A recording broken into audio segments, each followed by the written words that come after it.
Step one is investment strategy.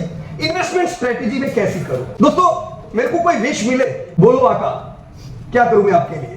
मेरे को एक विश ऐसी मिली कि भी आप बोलो तुमको क्या चाहिए, जो चाहिए वो मैं दे दूंगा। तो ऐसी कोई विश हो, उसने मेरे को तुमको चॉइस दे रहा हूं, उसमें से लेना है। उन्होंने मेरे को चॉइस दी, क्या क्या चाहिए? बोले भारत में जितना गोल्ड है तुम ले लो, ऐसा करे। दूसरी चॉइस, जितनी इंडिया में कैश है, ये नोटबंदी से पहले आने जैसा था, राइट? पर चलो अभी जितनी कैश है वो तुम्हारी। थर्ड ऑप्शन, जितनी भारत में एरेबल जमीन है सब तुम्हारी। चौथा ऑप्शन, भारत की सारी लिस्टेड कंपनीज तुम्हारी। क्या सिलेक्ट करेंगे बोलो? कैसे देखेंगे हम, क्या इनमें से हम क्या लेंगे, कैसे जाने की क्या बेहतर है, कैसे कोई ट्रिगर? किस बेस पे हम लिस्टेड कंपनी ले सर? बेस क्या है? चलो हर साल ग्रो होता है, हम देखते हैं इंडिया में 3.5 लाख करोड़ की कैश सर्कुलेशन में है। चलो सब 3.5 लाख करोड़ का कैश हमने थैला भर के ले लिया। अभी रखेंगे किधर? किशोर भाई छत पे आ जाएगा आपके, सिक्योरिटी गार्ड भी रखना पड़ेगा यार, है ना? अब ये जो कैश है, सोचो 10 साल बाद यही 3.5 लाख करोड़ की कैश उतनी होगी, उसकी वैल्यू उतनी नहीं होगी। आज जितना मैं इससे खरीद सकता हूं, क्या 10 साल बाद उतना ही खरीद पाऊंगा? ये डिकेइंग प्रोडक्ट है, राइट? सिक्योरिटी गार्ड चाहिए। दूसरा ऑप्शन क्या कहता है? यही जो कैश की मैंने बात की, मैंने कहा आपको डेप्रिशिएटिंग प्रोडक्ट है, right? Second option, bank deposit. Bharat की जितनी भी बैंक डिपॉजिट है सब तुम्हारे। कितनी बैंक डिपॉजिट है पिछले साल के हिसाब से? ये साल जबरदस्त डिपॉजिट बढ़ी है इंडिया में, राइट? बहुत बढ़िया चल रहा है। लास्ट ईयर 202 लाख करोड़ का डिपॉजिट। तो अगर मैं कैश के बदले डिपॉजिट सिलेक्ट करूं तो मुझे क्या फायदा है? फायदा नंबर 1 कौन बताएंगे? हाँ, रखने का प्रॉब्लम नहीं, चलो ये भी एक फायदा है। दूसरा फायदा, ये मुझे हर साल इनकम देगा। मतलब मेरी एक 60% की इनकम फिक्स हो गई, तो मैं जब भी इन्वेस्ट करूं, एक मेरी प्रायोरिटी होनी चाहिए कि नहीं, कि मुझे कुछ रेगुलर मिलता जाए, राइट और रॉन्ग? कैश मुझे रेगुलर इनकम नहीं देने वाली थी, ये मुझे 7% देने वाला है, मतलब ये कैश से थोड़ा आगे है। ऑलराइट, क्लियर है इतना? या तो मैं हर साल की इनकम लूंगा, अगर मैं हर साल नहीं लूंगा तो ये वैल्यू में बढ़ेगा, 400 लाख करोड़ इसकी वैल्यू हो जाएगी 10 साल बाद। चलो नो प्रॉब्लम। थर्ड ऑप्शन क्या है? गोल्ड। कितना गोल्ड है भारत में? भारतीयों के पास वैसे सबसे ज्यादा है, भारतीयों के पास 25,000 टन प्लस सरकार का 801, सब मिलके कितना हुआ? 104 लाख करोड़ का हमारा गोल्ड, 104 लाख करोड़ का। एफडी से और गोल्ड में मैं इसको कैसे कंपेयर करूं? मुझे गोल्ड क्या देगा? हाँ, एक एप्रिसिएशन देगा जो एफडी से अच्छा हो सकता है। सेकंड, ये ऑर्नामेंट में भी काम लग सकता है ना? शादी वादी में पहनेंगे वैसे भी काम लगेगा। और कुछ इसमें भी सिक्योरिटी रखनी पड़ेगी, सब पे रखेंगे तो, राइट? तो सिक्योरिटी चाहिए, पर चलो एफडी से हमको कुछ अच्छा पैसा मिल रहा है in the terms of appreciation. क्या उठाए बोलो? एक चीज अभी बाकी है, क्या लेंगे? 2 चीज बाकी है। एग्रीलैंड। चलो एग्रीलैंड में और एफडी में क्या डिफरेंस है? मुझे क्या ये एग्रीलैंड, अगर मैं भारत का कितना है, करीबन 40 एकड़, 40 करोड़ एकड़ लैंड इंडिया की, वैल्यू हुई 400 लाख करोड़। क्या फायदा हुआ बोलो मेरे को इसका? नंबर 1 बेनिफिट, एप्रिसिएशन देगा, एप्रिसिएशन देगा। चलो 10% मैंने यही लिखा हुआ है, डिपेंड कहां पे है, राइट? एप्रिसिएशन मेरे को देगा, वैल्यू बढ़ेगी, साथ में मुझे यील्ड देगा हर साल की। अप्रोक्सीमेटली 3% यील्ड गिन सकते हैं, कितना? 3%। तो ये मुझे 3% यील्ड दे रहा है, मेरे को एप्रिसिएशन दे रहा है, मैं जगह को यूज कर सकता हूं। यही अगर मेरी कॉमर्शियल प्रॉपर्टी हो, चलो वो भी बढ़ती जा रही है, वैल्यू बढ़े, राइट? और मुझे भाड़े की इनकम हो। कुछ मेरे को डिफरेंस समझ में आए 2-3 प्रोडक्ट के, right? So I can select कि मेरे लिए क्या बेहतर है। और एक प्रोडक्ट देख लेते हैं, लिस्टेड कंपनी। सर ने कहा था लिस्टेड कंपनी सिलेक्ट कर सकते हैं। चलो लिस्टेड कंपनी सिलेक्ट करके करने का क्या? रोज ही बिजनेस देखने का फिर? तो टेंशन ले लिया, ये तो रोज स्ट्रेस है। स्ट्रेस हुआ कि नहीं? ये तो रिस्क है। ये कितना मैंने वैल्यू लिखा है? 1 लाख कम है, 400 लाख करोड़ मैंने लिख दिया है ना कल, है ना? मैंने एडवांस में लिखा हुआ है 400 लाख करोड़, चलो वैल्यू। तो ये जो 400 लाख करोड़ है, ये मुझे क्या देगा? ये तो कल 200 लाख करोड़ भी हो सकती है, सही बात है कि नहीं? उतनी भी हो सकती है, पर मेरे को हाथ में क्या आएगा? अगर मैं ये सब जितनी भी लिस्टेड कंपनी है कल मेरी हुई, तो मुझे बेनिफिट नंबर 1 क्या हो रहा है? देखो, आप शेयर बाजार में नहीं डाल रहे हो, लोगों को रिस्क तब लगता है जब आप शेयर बाजार की नजर से देखते हो। ये सब रियल बिजनेसेस है, बिजनेसेस है कि नहीं है? जब आप बिजनेसेस में पैसा इन्वेस्ट करते हो, वो बिजनेसेस प्रॉफिट करते हैं। ये सारी कंपनीज आप अगर देखो, भारत की सब कंपनी मिलकर कितना प्रॉफिट करती है? अप्रोक्सीमेटली अंदाजा कोई 20 लाख करोड़। अगर ये सब कंपनी मिलकर प्रॉफिट कर रही है, तो शेयर बाजार के भाव से क्या लेना देना मेरा? ये कंपनी मेरी है, कंपनीज आर मेकिंग प्रॉफिट। और कब तक करेगी प्रॉफिट? मैंने इन 5,000 कंपनियों में पैसा डाला, कब तक मेरे पास पैसा आएगा? जब तक लोग नहाएंगे, गाड़ी खरीदेंगे, उनको यूटिलिटी करने दो, पैसा आपका बढ़ता जा रहा है। सो स्टॉक मार्केट में जब हम पैसा डालते हैं, भाव देखना पहला बंद कर देना पड़ेगा, क्योंकि वो भाव के ऊपर डिपेंड नहीं है, ये बिजनेस है। We have invested in business, एक हमें एप्रिसिएशन देता है। कितना एप्रिसिएशन मैंने लिखा हुआ है यहाँ पे? 12%। डिपेंड करता है कि कितनी जीडीपी आपके देश की बढ़ेगी। अभी आपको जीडीपी की बात की ना किशोर भाई और उन्होंने, डिपेंड करता है इन्फ्लेशन कितना कंट्रोल में रखते हैं। जितना कंट्रोल्ड इन्फ्लेशन, जितनी दौड़ेगी जीडीपी, उतना ये 12-15 होगा। तो एक फायदा बिजनेस में पैसा डालने का, एप्रिसिएशन। दूसरा फायदा एनुअल इनकम, मेरे को एक फिक्स इनकम होती जा रही है। अंदाजे से इंडियन कंपनीज कितना इनकम एनुअल देती है? 1%। कितना? 1%।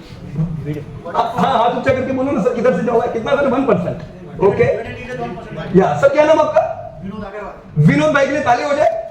क्यों विनोद भाई ने कहा 1%, राइट? उनकी बात पार्शियल सही है। Why I have said partial सही? क्योंकि जो कंपनी ने आपको डिविडेंड दिया, वो तो पार्शियल डिविडेंड दिया है। 100 रुपया कमाया, आपके साथ 30 रुपया इंडियन कंपनी बांटती है, अप्रोक्सीमेटली एवरेज 30 रुपीज। दूसरा 70 किसका है? वो भी आपका ही है। कंपनी किसकी है? वो भी तो हमारी है। तो वो बुक वैल्यू बढ़ाती है दोस्तों, वही वैल्यूएशन इंक्रीज करती है। तो इन रियल सेंस आपको 1.5% का डिविडेंड आना चाहिए। कितना डिविडेंड? 1.5% की डिविडेंड यील्ड होती है कंपनीज की, और बाकी 1.5% वैल्यूएशन में होता है। ऑलराइट, सो लिस्टेड कंपनी के फायदे, जैसा मैंने बताया, अगर हमने अलग अलग कंपनीज में पैसे लगाए हैं, शेयर बाजार भूल जाओ, ये कंपनी जितनी ग्रो करेगी, जब तक इनके वैल्यूएशन चलेंगे, प्रॉफिट आएंगे, मेरे पास पैसा आ रहा है। This is your stock market. ये लिस्टेड हो ना हो कोई फर्क नहीं पड़ता है, प्रॉफिटेबिलिटी की बात कर रहा हूं मैं, प्रॉफिट हमारे पास आते हैं। ऑलराइट, इतना क्लियर है सबको? Right, so this is one type of investment. ये जो इन्वेस्टमेंट अगर हम शेयर बाजार में करें या कहीं भी करें, मेरा प्रश्न होना चाहिए कि जो मैं निवेश कर रहा हूं, पहली चीज क्या है? क्या ये स्टेबल है? मुझे स्टेबल इनकम देगा? राइट, ये प्रश्न होना चाहिए कि नहीं? अगर मैं निवेश कर रहा हूं, मुझे स्टेबिलिटी चाहिए।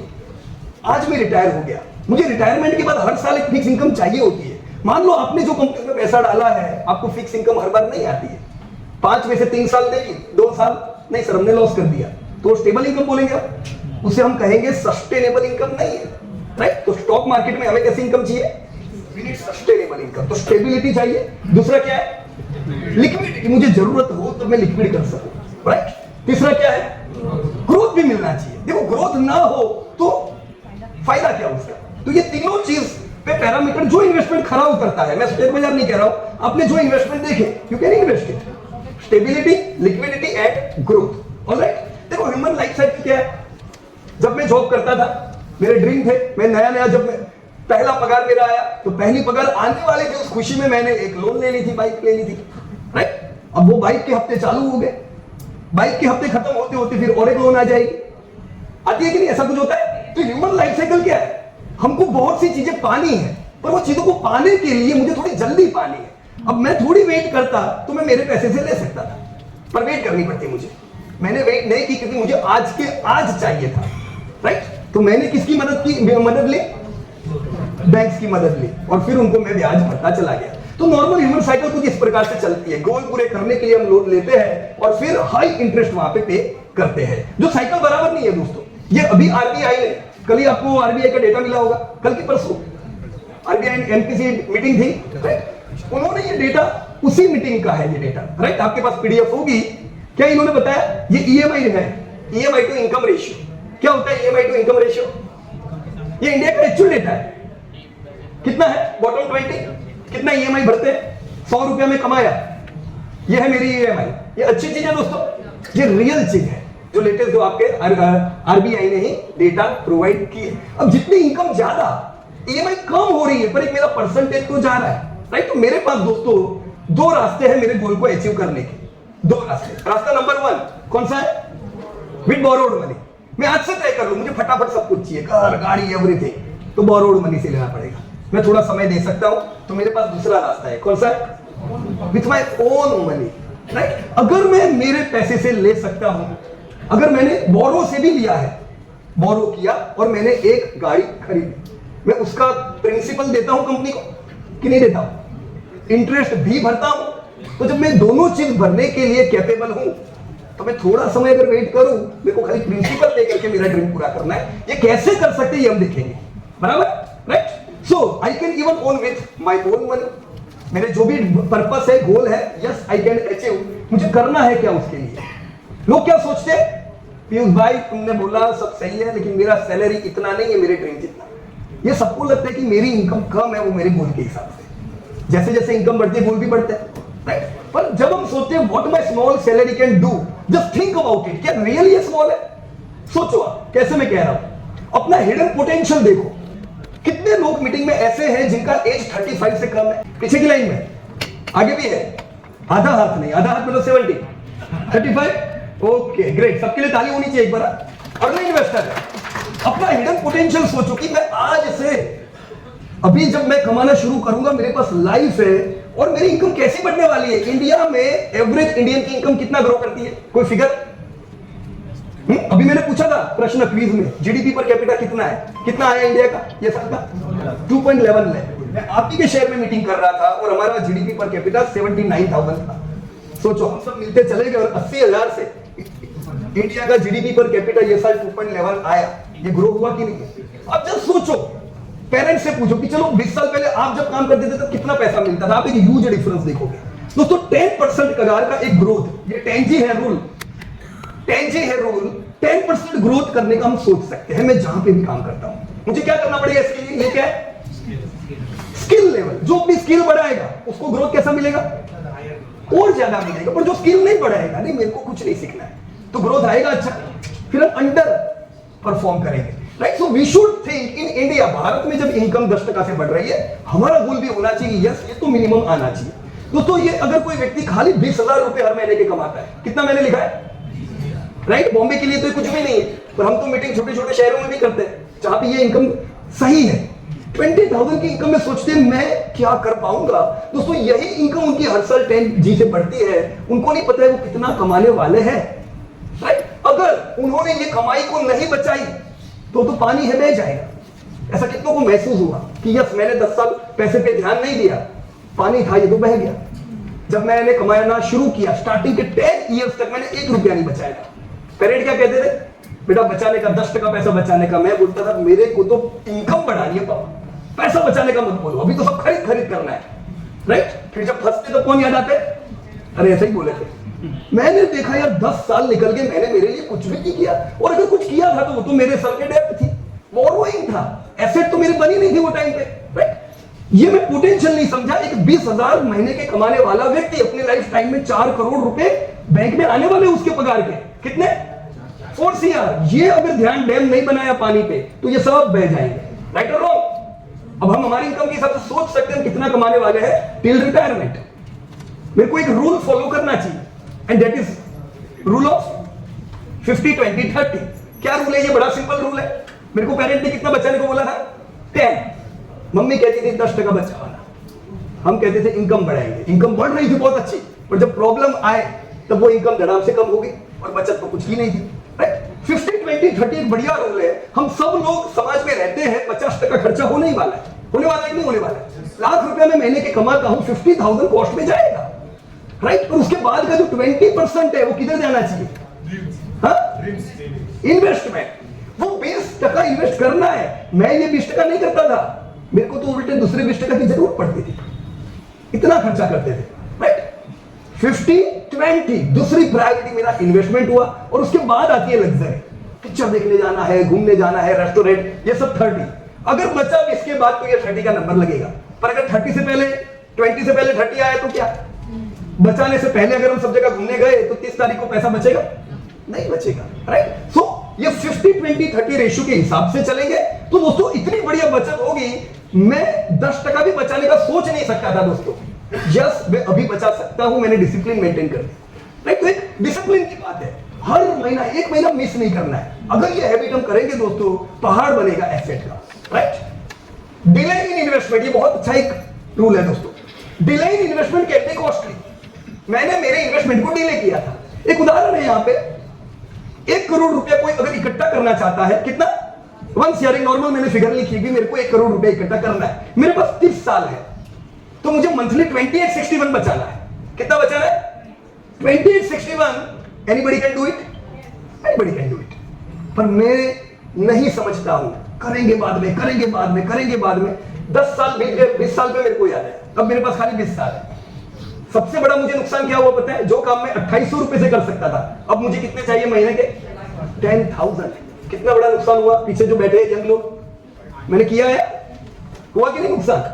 जो गोल में पा सकता था, ये तो फिगर है, 1 करोड़ भूल जाओ, ये गोल है, वो घर, वो गाड़ी जो हम लेने वाले हैं, हमने सब चीज डिले कर दी। सिर्फ 10 साल बाकी है, 20 साल चले गए मेरी लाइफ के। अब कितना इकट्ठा करना है मंथली? 44,000। तो मैं जितना लेट समझूंगा उतना मुझे क्या ज्यादा करना पड़ेगा? इन्वेस्ट ज्यादा करना पड़ेगा। तो बहुत से लोगों के पास समय है, अभी से शुरुआत कर दो इन्वेस्टमेंट की। करेंगे कि नहीं? करेंगे कि नहीं? या start it, right? Implement first week rule. देखो ये फर्स्ट वीक रूल बड़ा इंपॉर्टेंट है। कैसे? कई बार क्या होता है, मेरी पगार आई या मेरे बैंक में पैसे आए, मैं थोड़ा देखता हूं, थोड़ा ये खर्चा निकल जाने दो, थोड़ा ये निकल जाने दो, और फिर 30 तारीख पे वो चले गए। रूल के पहले ही वीक पैसा लगा दो। सैलरी आई 5 तारीख को, फर्स्ट वीक पैसा किधर लग जाना चाहिए? कितना लगाना है? खाली 20% सीधा इन्वेस्ट कर दो। तो फर्स्ट वीक रूल में क्या होगा? आपकी डिसिप्लिन टूटेगी नहीं। जितनी डिसिप्लिन नहीं टूटेगी उतनी एसेट बढ़ने वाली है, राइट और wrong? So don't break discipline. First week rule को दोस्तों इंप्लीमेंट करो। ये प्रैक्टिकल रूल है जिसको हमने उपयोग किया है। थर्ड, डाइवर्सिफाई करो अलग अलग एसेट में। अभी हमने कितनी एसेट देखी जब मैंने मीटिंग शुरू की तब? 4-5 जो आपको एसेट नजर आती है। कोई भी एक एसेट के पीछे बायस नहीं हो जाने का। मैंने देखा है जब बाजार गिर रहा होता है ना, लोगों को एफडी बहुत पसंद आती है, और जब बाजार चल रहा होता है उनको एफडी से नफरत हो जाती है, ये बढ़ती नहीं है। ऐसा नहीं करें, साइकिल है ये। सब चीज पसंद आएगी कल आपको। अलग अलग एसेट में डाइवर्सिफाई करें। कम से कम 50% मुझे सेफ एसेट में रखना चाहिए, फिक्स डिपॉजिट, गोल्ड और ये सारी चीजें। बाकी 50% आप अगर इक्विटी में यानी बाजार में रखते हो, वो आपको ग्रोथ देगा। पर दूसरा 50% चाहिए कि नहीं? मैंने देखा है लोग सारा पैसा लगा देते हैं और फिर अचानक जरूरत पड़ती है पैसे की, फिर क्या करना पड़ता है? अरे यार 1000 वाली का अभी 1000 में बाई किए थे, 800 पे बेचने पड़ेंगे। तो बेचने पड़ेंगे क्यों नहीं? क्योंकि आपने साथ में एफडी तो की नहीं। तो इक्विटी इंपॉर्टेंट है, तो दूसरा क्या इंपॉर्टेंट है? एफडी भी इंपॉर्टेंट है, दोनों, क्योंकि वो मुझे सेफ्टी दे रहा है। जब जरूरत पड़ती है अचानक तक मुझे वो काम लगता है। Alright, clear? बायस नहीं रहेंगे हम लोग। Implement fill the holes rule, stay away from debt. देखो हो सके उतना डेट से दूर रहो। जितने अपनी जेब में होल्स कम होंगे, हर महीना हर साल पूछो इनकमिंग कितना हुआ, कितने रास्ते से हुआ, और आउटगोइंग कितने रास्ते से हुआ। ज्यादा क्या होना चाहिए? इनकमिंग। आपने अलग अलग शेयर लिए हुए, इनकमिंग कुछ ना कुछ आता जा रहा है, डिविडेंड। तो ऐसी कौन सी एसेट है जो मेरे इनकमिंग बढ़ाएगी ईयर ऑन ईयर? इनकमिंग ध्यान देगी आउटगोइंग पे, इनकमिंग पे। तो होल को फिट करे, राइट? अगर मान लीजिए डेब्ट है तो ये स्ट्रेटेजी अच्छी है दोस्तों, धीमे धीमे डेब्ट को दूर करे। मुझे एक समय पे ऐसा लगता था कि मैं तो कभी भी डेब्ट पूरी नहीं कर पाऊंगा।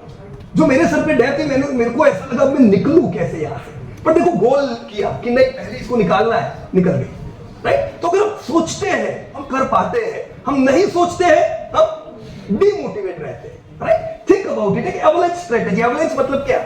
एवरेज स्ट्रेटेजी वो है कौन आपसे ज्यादा बड़ा ब्याज लेता है। देखो कौन सी लोन्स है। देखो सबसे तेजी से दुनिया में क्या दौड़ता है? ब्याज, ब्याज, ब्याज। उसमें कौन है जो मेरा ब्याज ज्यादा ले रहा है? कौन सी प्रोडक्ट? पहले उसको खत्म करें, स्नोबॉल स्ट्रेटेजी। आप ये भी कर सकते हो, 3-4 अलग अलग डेप्ट है, सबसे छोटी डेप्ट है, चलो उसको हटा देते हैं, राइट? तो इससे भी एक मोटिवेशन मिलता है, वाओ एक डेप्ट खत्म, अब दूसरे की बारी, फिर तीसरे की बारी, राइट और wrong? Right? Both strategies are good, we can implement it. ये सब प्रॉपर होगा तो शेयर बाजार दौड़ने वाला है। पर बार बार शेयर बाजार डिस्टर्ब करना पड़ा इनकी वजह से, तो फिर वेल्थ कैसे होगी?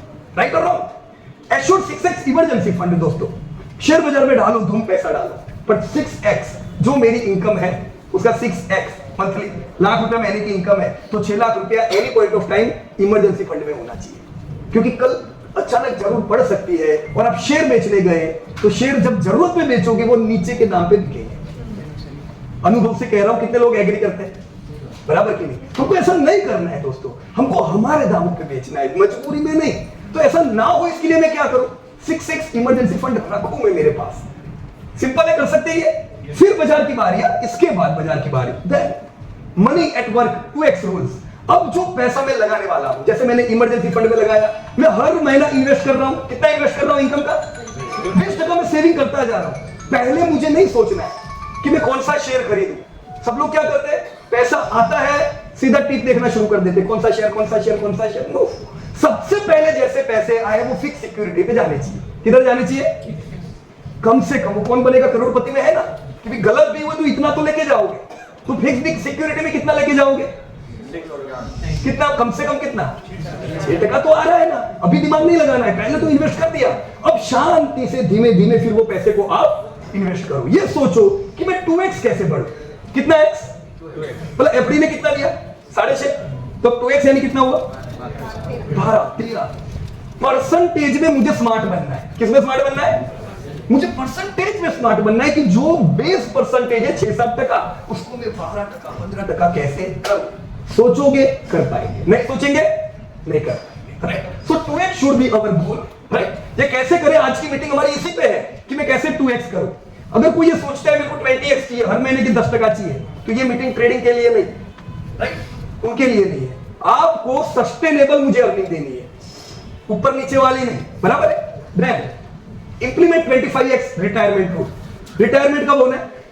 कब मैं सोच सकता हूं कि अब रिटायर? जब मैं मेरी एसेट को कितनी कर दूं, मेरी एनुअल खर्चे से कितना गुना होनी चाहिए? 25x। कितना? 25x। कैसे? मैंने कहा मान लो मेरा 6 लाख रुपए का सालाना खर्चा है, मैंने कहा कितना हुआ? 50,000। 6 लाख रुपए मेरा खर्चा है, मल्टीप्लाई 25 क्या हुआ? 1.5 करोड़ एसेट मेरी होनी चाहिए। राइट? अब ये होती है, मैं रिटायर क्यों हो सकता हूं? क्योंकि ये 1.5 करोड़ मुझे 6 लाख नहीं, उससे ज्यादा रिटर्न मेरे को दे सकता है साल के। तो मैंने मेरी एश्योरिटी कर दी किस चीज की? खर्चे की। जब तक खर्चे की एश्योरिटी नहीं, तब तक रिटायर कैसे हो सकते हैं? हो सकते हैं? सही बताओ। एश्योरिटी चाहिए हमें, वो कौन देगा? 25x। कर सकते हैं? कैसे करेंगे ये हम नेक्स्ट देखने वाले हैं। Right? But yes, this is our goal. Okay, next asset मतलब क्या? मैंने भी आपको बताया 1.5 करोड़। चलो मुझे करना है, अगर मेरी 6 लाख की कॉस्ट है तो मैं एसेट किसको मानूं? रेवेन्यू इसमें से लायबिलिटी नहीं रहेगी, विदाउट लायबिलिटी। क्या बताया आपने? इनकम। ओके, चलो मेरे पास 3 करोड़ के शेयर है अभी, राइट, 4 करोड़ की लोन है, तो नेटवर्क नहीं है, ये तो माइनस हो गया, बराबर कि नहीं? 1.5 करोड़ की एफडी है, 1.5 करोड़ की हाउस लोन है, कितना नेटवर्क हुआ? 0। कल मेरे को कुछ हो गया, एसेट क्या हुई? नथिंग। राइट? तो मुझे एसेट कैसी चाहिए? 1.5 करोड़, 3 करोड़, जो आपकी रिक्वायरमेंट के हिसाब से चाहिए। कितनी चाहिए? Asset minus liability. तो लायबिलिटी हमेशा कैसी होनी चाहिए? मिनिमम। हमारा ये सालाना गोल रहे कि ये साल हम सब लोग आज मिले, वापस अगले साल मिलेंगे, पर जब जब हम मिले एसेट क्या होनी चाहिए? बढ़ती रहनी चाहिए। लायबिलिटी क्या होनी चाहिए? घटती रहनी चाहिए। ये स्प्रेड हमने जितना ज्यादा किया दोस्तों, उतने हम ज्यादा सफल। ऑलराइट, करेंगे। So I am moving towards the creation of asset. इन सबके पीछे एक ही चीज है दोस्तों, अवॉइड स्पेकुलेशंस। अवॉइड स्पेकुलेशंस मतलब जो नए इन्वेस्टर आते हैं ना, उनके दिमाग में स्पेकुलेशन बहुत होता है, क्योंकि उनको यही समझाया जाता है। उनको नहीं पता है कि स्पेकुलेशन हमारे 4-5 साल बिगाड़ेगा। राइट? बिल्कुल ना करो, विश्वास रखो अपने आप पे, बिल्कुल शांति से चल के आप अपने सब गोल को पूरा करने वाले हो। कोई जल्दबाजी से पैसा कमाने की, जल्दबाजी करने की, बड़े रिटर्न पाने की ऐसी जरूरत नहीं है। We can do it, we can do it. That is the reason we are meeting here. So how we will do it? Today saving are tomorrow's. आज जो मैं बचा रहा हूं, ये मेरे कल की एसेट्स है और ये मैं बढ़ाने वाला हूं। Are you going to invest consistently? सीधा मंत्र है कि मेरे को कंसिस्टेंटली बचत करनी है। कर पाऊंगा? देखो, रिटायर्ड लोग से मैं नहीं पूछ सकता हूं, पर जो कमा रहे हैं उनको तो ये करना चाहिए कि नहीं? कंसिस्टेंटली करोगे? नहीं करेंगे? जोर से करोगे? अगर ये चीज हमने कर दी ना, कोई टिप की जरूरत नहीं है, हम हर साल मिलेंगे, एसेट बढ़ी हुई होगी, क्योंकि कहीं तो पैसा जाएगा। राइट और wrong? Now we have to think, अब मैं बढ़ाऊं कैसे इसको? 2x। Got it? चलो हम देखेंगे कैसे पैसे को हम बढ़ाए आगे। This was investment strategy. मैं आपको मुंबई के एक स्टूडेंट से भी मिलाता हूं आज, और मैं उनसे जरूर पूछना चाहूंगा। मिलिंद भाई, या वेलकम। आ सकते हो मिलिंद भाई इधर? Please welcome. मिलिंद भाई के लिए ताली होनी चाहिए। तुमने इनको क्यों सिलेक्ट किया? क्योंकि मैं जानता हूं लोग कैसे बचत कर रहे हैं। राइट? अब मिलिंद भाई, मैं चाहूंगा अपना, देखो, अनुभवी इन्वेस्टमेंट को क्या करना चाहिए पता है? हमेशा सही बात बोलनी चाहिए। सही बात, जो बुरा है वो बुरा है, और जो अच्छा है वो अच्छा है। सही बात है कि मिलिंद भाई? तो मैं चाहूंगा मिलिंद भाई ये कहे कि इन्वेस्टमेंट स्ट्रेटेजी अगर अच्छी हो तो उसका क्या फायदा है, ना हो तो क्या नुकसान है। अच्छा, नमस्कार, मैं पहले से बिलीव करता हूँ कि जो भी शेयर खरीदूंगा कभी बेचूंगा। मैं कम से कम शेयर 10 साल के लिए I got first share in 1983 when I was studying my first year of education. उसमें मुझे स्कॉलरशिप मिला 250 रुपीज। तो उसमें इंडियन होटल्स का तब इशू आया था, तब कैपिटल मार्केट कंट्रोलर CCI करके अथॉरिटी होती थी। 10 रुपये का फेस वैल्यू और 15 रुपये का प्रीमियम। और JRD Tata was the chairman. मैं JRD टाटा को बहुत गाली देता था। अब शर्म आती है कि 1 रुपये पे मैं 400 रुपया 1000 रुपया प्रीमियम देता हूँ। क्यों कर देते हो? अरे 10 रुपये पे 15 रुपया प्रीमियम लूट है। इतना ज़्यादा समझ में नहीं आता था। वो शेयर में अभी भी 50% मैंने 2000 में बेचे। मेरी सैलरी का 10% में हमेशा शेयर मार्केट में। I never purchase land, I never purchase property till the year 2000। From 1983 I started working to this year. I purchase first property 2000। जो शेयर में मैंने डाले वो लगभग मुझे 2000 में मैंने बेचे, तो गिव अराउंड 10.5 lakhs। वो पूरा मैंने प्रॉपर्टी में डाला, पूरा स्टॉक अकाउंट जीरो किया, रीस्टार्ट किया। जो फ्लैट खरीदा आज उसकी कीमत 3.5 करोड़ रुपए है, विच आई परचेस्ड इन 2000 इन मुंबई सिटी। वापिस मैंने कंसिस्टेंटली, अभी वो मेरा रिटायरमेंट हो गया, मैंने अपने आप को डेट फ्री कर लिया। जितने भी एजुकेशन लोन थे, हाउसिंग लोन थे, फ्री कर दिया। बाकी का पैसा पीयूष भाई को दे दिया, because he runs PMS also. तो मेरे पास तो वो पैसा कम पड़ गया, तो मेरे पास जो एग्जिस्टिंग इक्विटी थी, तो पार्शियल कैश और पार्शियल इक्विटी देके मैंने उनके पास PMS में रखा है। और आज की तारीख में 27 से 28% रिटर्न मुझे मिला है इन लास्ट 1 ईयर। तो मैंने अपना टेंशन कम कर लिया, क्योंकि मेरे भी सिलेक्शन अच्छे थे। मैंने HDFC बैंक 35 रुपीज में खरीदा था, 1500 में बेचा। वैसे मैंने लॉस भी किया है, मतलब मैंने अडानी के सारे शेयर्स, मतलब अडानी ग्रीन 35 रुपए में खरीदा, 45 में बेच दिया। अडानी एंटरप्राइजेस 700 में बेचा, 950 में बेच दिया। ट्रेडिंग, जब मैं इन्वेस्टिंग से ट्रेडिंग में गया, इतू सा प्रॉफिट है। बराबर है। और एक आखिरी का एग्जांपल बोलता हूँ। मैंने 2007 में एक म्यूचुअल फंड लिया था। मैं म्यूचुअल फंड में बिलीव नहीं करता हूँ, लेकिन एक रिलेटिव ने एजेंसी लिया, तो अपने को मालूम है फैमिली प्रेशर होता है, लेना पड़ता है। तो 1 लाख रुपए का मैंने कोटक महिंद्रा का इमर्जिंग इक्विटी खरीदा 2007 के फरवरी महीने में। वो 2008 में इसका इश्यू आया, किसका, रिलायंस पावर का मार्केट नीचे गया। मैंने आर पावर में पैसा नहीं डाला था। मेरा बहुत सिंपल है कि जहां दुनिया जाती है अपन नहीं जानता, वहां लॉस होता है। तो सीधा मेरा 10 रुपए का जो मार्केट वैल्यू है वो 4 रुपया 20 पैसा हो गया शेयर। आज तक वो मैंने होल्ड ऑन किया है। आज कल की उसकी तारीख वैल्यू है NAV 10,52,720 रुपया। So this is the power of compounding. So buy shares, never sell, and keep investing. और मैं ऐसे करूं जिसको बेच देना पड़े। So thank you very much Milind भाई। मिलिंद भाई is a retired IAS officer, और उनसे जरूर सीखना चाहिए कि कैसे इन्होंने धीमे धीमे बचत की, और गलतियां भी करते हैं, हम सफल भी होते हैं। राइट, तो यही सब चीज दोस्तों हम सब लोग भी देखेंगे, जो खास करके जो यंग लोग हैं, आपको भी पुराने इन्वेस्टर से एक्सपीरियंस लेने के। राइट, खाली जो टीवी में आती है ना अच्छी बात, 1 करोड़ कमाया, BMW, वो नहीं देखो, वो ग्रीन स्क्रीन पे होती है ज्यादातर। राइट, रियल में इन्वेस्टर से मिलो। Alright. Disclosure: This update is for educating purpose. We are not tip provider.